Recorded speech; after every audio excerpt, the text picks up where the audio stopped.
So Mark Carney just stood up at Davos, looked the global elite dead in the eye, and basically said the world order is breaking and Canada's about to become main character energy. And David Eby? He's over here like yes, and British Columbia is going to be the coolest sidekick in this geopolitical superhero movie. Folks, we've gone from Canada's polite to Canada's building a new world order faster than you can say sorry, not sorry. Strap in, because this is about to get wild. Welcome back to Canadian Insights, where we deliver Canadian political news so many times a day that we're basically your political news drip at this point. Today we're talking about how Canada apparently decided to have a main character moment on the global stage, and BC's Premier is already calling shotgun for the ride. This is the kind of content that makes international relations people lose their minds, and honestly, we're here for every second of it. Let's set the scene.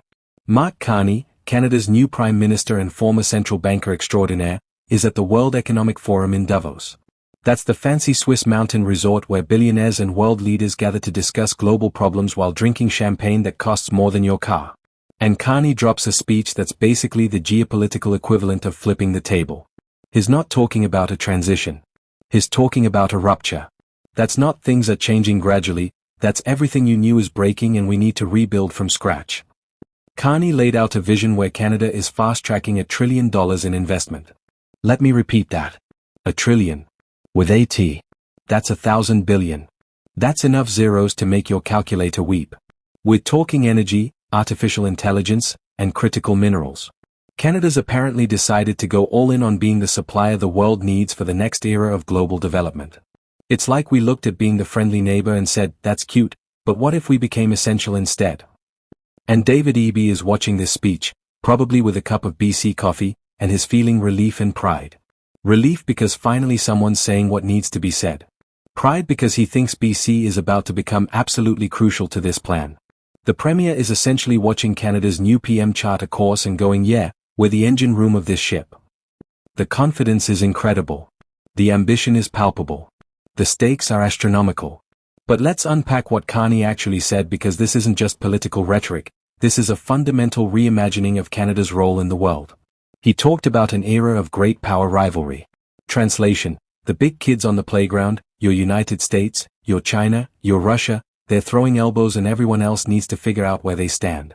The rules-based order that's existed since World War II?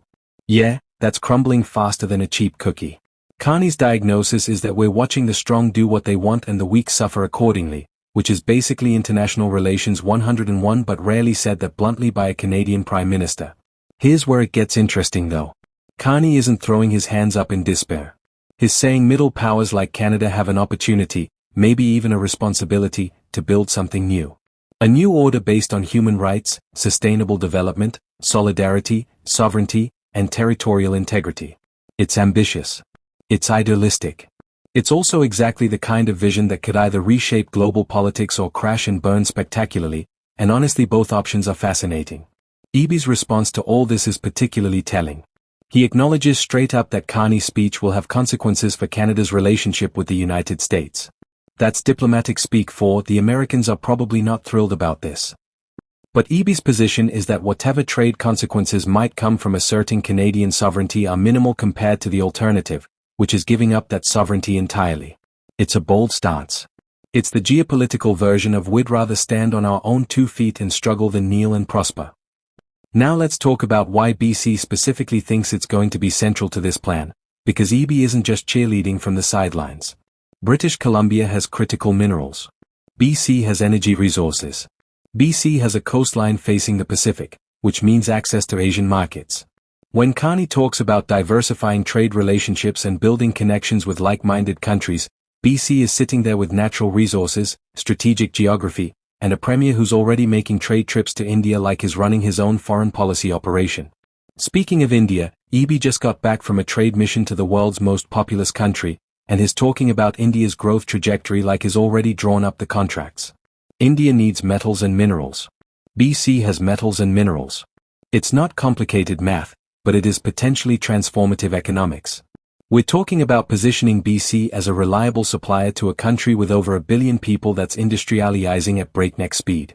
That's not a small market opportunity, that's a build generational wealth for the province opportunity. The timing of all this is absolutely crucial. The global order that's rupturing? A lot of that rupture is because of shifts in US policy and approach. Without naming names or pointing fingers too directly, there's been a certain unpredictability in American leadership that's making traditional allies reconsider their assumptions.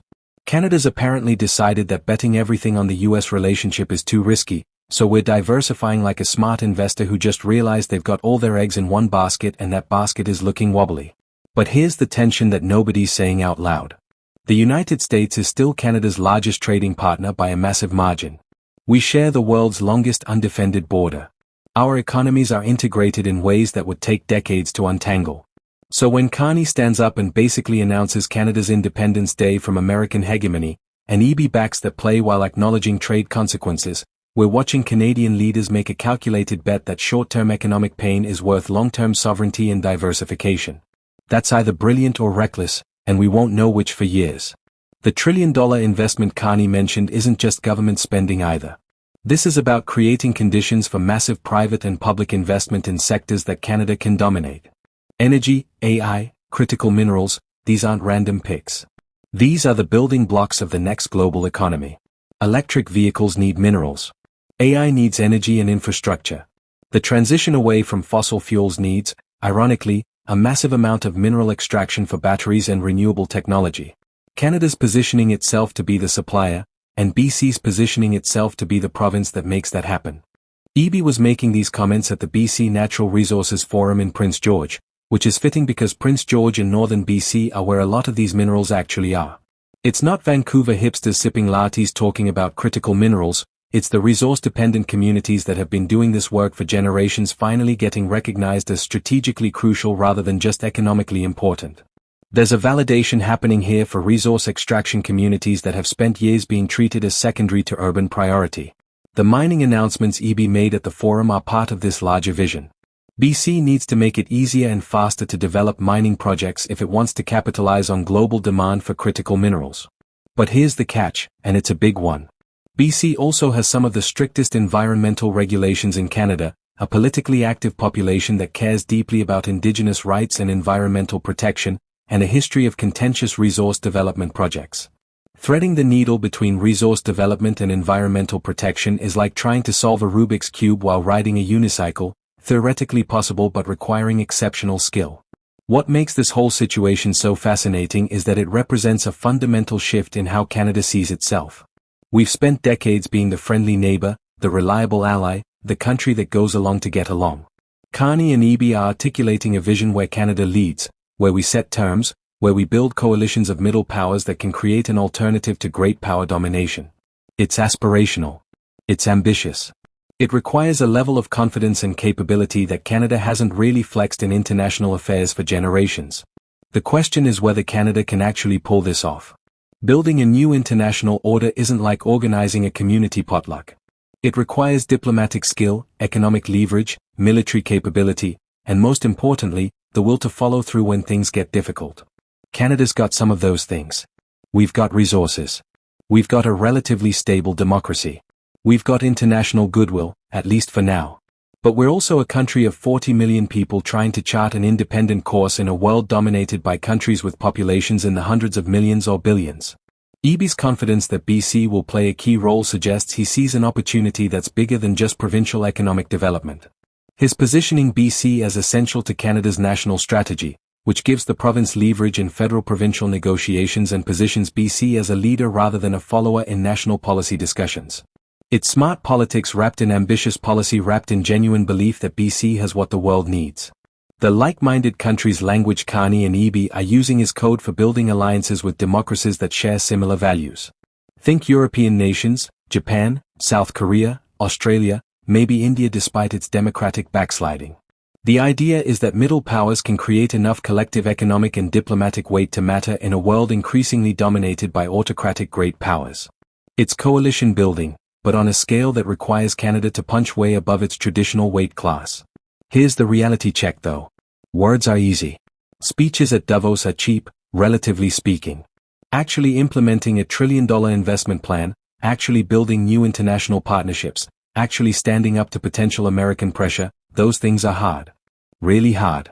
Canada's about to find out if our ambitions match our capabilities, and BC's about to discover if being resource-rich translates to being strategically indispensable. The fact that Eby is willing to acknowledge trade consequences with the US while still supporting this direction tells you how serious this shift is. Canadian premiers don't usually welcome trade friction with America. Our entire economic model for generations has been based on seamless integration with the US economy. Accepting that we might face consequences but doing it anyway represents a genuine philosophical shift in how Canada approaches its place in North America and the world. What's also fascinating is the speed at which this is happening. Carney became Prime Minister recently, and is already reshaping Canada's international posture. Eby's already making trade missions to India and positioning BC for the new order. This isn't a 5-year plan with extensive consultation. This is the world is changing fast and we need to move faster energy. Whether that speed is visionary or reckless depends entirely on execution. So where does this leave regular British Columbians and Canadians? Well, if this vision comes to fruition, we're looking at potentially massive economic opportunities in mining, energy, and technology. Jobs, investment, growth. But we're also looking at potential trade conflicts, environmental debates about resource extraction, and questions about whether we're really ready to be a global leader rather than a comfortable middle power.